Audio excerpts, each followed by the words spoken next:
Salam dostlar, yəqin ki, hamımızın ətrafında siqaret çəkən kimsə var. Bəlkə də elə özümüzük bu.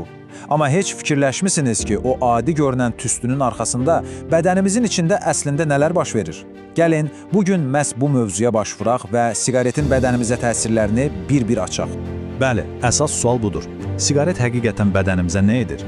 Bu çox sadə bir sual kimi səslənə bilər. Amma inanın, cavabı bədənimizin ən dərinliklərində, ta hüceyrə səviyyəsində gedən bir müharibəni üzə çıxarır. Gəlin elə indi o müharibənin döyüş meydanına bir nəzər salaq. Başlayaq elə ən birinci zərbəni alan orqanlarımızdan. Yəni, siqaretin yaratdığı o daxili düşmənin izini sürək. Bu düşmənin ilk hədəfi heç şübhəsiz həyatımızın motoru olan ürəyimiz və nəfəsimizin mənbəyi olan ağciyərlərimizdir. Bir anlıq təsəvvür edin. Hər dəfə siqaretdən bir qullab alanda 7000-dən çox kimyəvi maddədən ibarət zəhərli bir ordu ağciyərlərinizə hücum çəkir. Bu, sözün əsl mənasında bədən üçün bir müharibə deməkdir. Yaxşı, bəs bu müharibədə kim qalib gəlir? Baxın, normalda bizim ağciyərlərimiz sanki öz-özünü təmizləyən möhtəşəm bir mexanizm kimidir. Amma siqaret tüstüsü, bu sistemi sadəcə olaraq iflic edir. Və Nəticə odur ki, iki pilləkən çıxanda təyin nəfəs oluruq, səhərlər o boğucu öskürəyə oyanırıq və ən dəhşətlisi, ağciyər xərçəngi deyilən o qorxunc xəstəliyə birbaşa qapı açmış oluruq. Amma iş bununla bitmir. Bu zəhərli ordu təkcə ağciyərlərdə qalmır əlbəttə. Qan dövranımıza qarışaraq bütün bədəni fəth etməyə çalışır. Və növbəti hədəf haradır? Həyatımızı dövr etdirən mərkəz, ürəyimiz.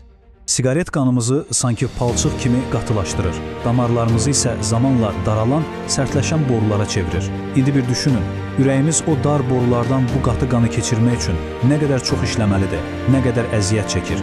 Nəticəsi də bəllidir. Yüksək təzyiq, infarkt və insult riski. Və yanılmayın, bu təhlükə heç də yaşa baxmır.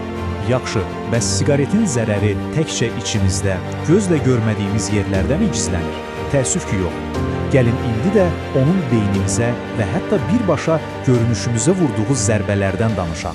Stresli bir günün axırında, ya da gərgin bir söhbətdən sonra siqaret yandırmaq, çox güman ki, bu səhnə çoxlarınıza tanış gəlir. İnsanların böyük bir qismi siqaretin onları sakitləşdirdiyini düşünür. Amma bu, həqiqətən də bir rahatlıqdır, yoxsa ustalıqla qurulmuş bir tələ. Bu əslində bilirsiniz nədir? Bu böyük bir illüziyadır, bir aldatmacadır. O hiss etdiyiniz rahatlıq var ha, o əslində sakitlik deyil. O sadəcə bədəninizin nikotin tələbinə, o aslılığa verdiyiniz müvəqqəti bir cavabdır. Yəni, siqaret stresi aradan qaldırmır, əsla. Əksinə, o sizin növbəti siqaretə qədər bir növ girov götürür və bu, heç vaxt qırılmayan bir zəncirə çevrilir. Uzun müddət siqaret çəkmək sözün əsli mənasında beyninizin kimyasını yenidən proqramlayır. Yaddaşınız get-gedə zəifləyir, diqqətinizi bir yerə cəmləmək demək olar ki, mümkünsüz olur. Və ən pisi odur ki, siqaret sizi depressiyaya daha da yaxın edir. Beləcə, siqaret stresi azaltmaq əvəzinə, əksinə, stresin əsas səbəblərindən birinə çevrilir. Siqaret sanki zamanı qabağa çəkən bir maşın kimidir. O, təkcə daxili orqanlarımızı deyil, gəncliyimizi, görünüşümüzü də uğurluyur. Dərimizi solğunlaşdırır, üzümüzə vaxtından əvvəl qırışlar salır, o gözəl təbəssümümüzü saraldır və üstəlik daimi bir ağız qoxusu hədiyyə edir. Belə, bəs bütün bu hekayə təkcə siqaret çəkən insanın özü ilə mi bağlıdır? O nəfəslə çölə verilən tüstü hara gedir? Gəlin indi çox vacib bir məqama toxunaq. Siqaretin zərəri təkcə sizə deyil. Sizin çəkdiyiniz hər bir siqaretin tüstüsündən yanınızdakı övladınız, həyat yoldaşınız, valideynləriniz, dostlarınız da nəfəs alır. Onlar heç bir seçimləri olmadan passiv siqaret çəkənə çevrilirlər və sizin daşıdığınız bütün o xəstəlik risklərini onlar da daşımağa başlayır. Bu sadəcə bir vərdiş deyil, bu həm də sevdiklərimizə qarşı daşıdığımız böyük bir məsuliyyətdir. Bütün bu danışdıqlarımızdan sonra, bu qaranlıq mənzərədən sonra bəlkə də biraz ümidsizliyə qapıldınız. Amma dayanın.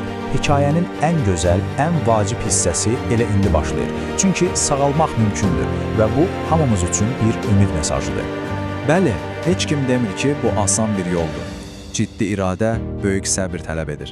Amma ən əsası, unutmayın ki, bu yolda tək deyilsiniz. Sizin kimi minlərlə, on minlərlə insan bu mübarizədə qalib gəlib. Siz də onlardan biri ola bilərsiniz, buna inanın.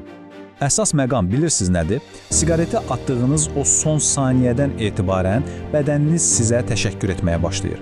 Düşünün, cəmi 20 dəqiqə sonra qan təzyiqiniz normala qayıdır. Bir il sonra infarkt riskiniz yarıya vara azalır. İllər keçdikcə isə bədən özünü möcüzəvi şəkildə bərpa edir və siz sağlamlığınıza edə biləcəyiniz ən böyük, ən dəyərli investisiyanı etmiş olursunuz. İndi isə bir sual da mən sizə verim. Sizcə siqareti atmaqda ən çətin olan nədir? O fiziki asılılıq hissi, yoxsa illərin vərdişi, məsələn çay ilə, kofe ilə içmək? Fikirlərinizi, bəlkə də öz təcrübənizi bizimlə bölüşün. Heç vaxt bilmək olmaz. Bəlkə elə sizin yazdığınız bir cümlə başqa bir insana o ilk addımı atmaq üçün cəsarət verəcək. Və unutmayın, sağlamlıq bizim ən dəyərli xəzinəmizdir. Gəlin ona sahib çıxaq.